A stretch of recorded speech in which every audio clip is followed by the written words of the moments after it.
Hello' everyone, মই জুমিয়ে মোৰ আন এটি মিনি ব্লগলৈ আপোনালোক সকলোকে স্বাগতম জনালোঁ।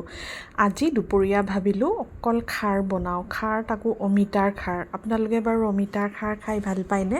মই আকৌ খুব ভাল পাওঁ দেই। আৰু ইমান গৰম পৰিছে, ইমান গৰমত অকণমান খাৰ চাৰ খাই থাকিলে আমাৰ অকণমান পেটবিলাকো ভালে থাকিব নেকি।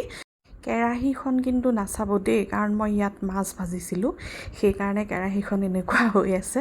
আৰু মই খাৰৰ কাৰণে প্ৰথমতে তেলতে অকণমান সৰিয়হ দিছোঁ, তাৰপিছত তাত অকণমান পিঁয়াজ আৰু নৰসিংহ পাত কেইটামান দিছোঁ। বহুতে পিঁয়াজ নিদিয়ে, কিন্তু মই অকণমান পিঁয়াজৰ ফ্লেভাৰটো আহিলে ভাল পাওঁ, সেইকাৰণে মই পিঁয়াজ অকণমান আধা ফাল কাটি দিছোঁ।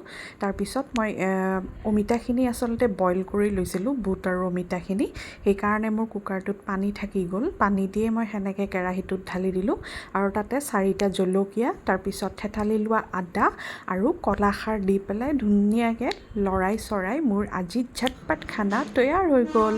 আৰু অকণমান কালাৰটোৰ কাৰণে মই ইয়াত হালধি অকণমান দিছোঁ, কাৰণ বগা বগা হৈ থাকিলে অকণমান দেখিবলৈ বেয়া লাগে।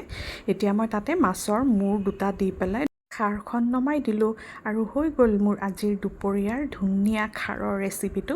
আপোনালোকে খাই বাৰু ভাল পায়নে? মই কিন্তু বহুত ভাল পাওঁ।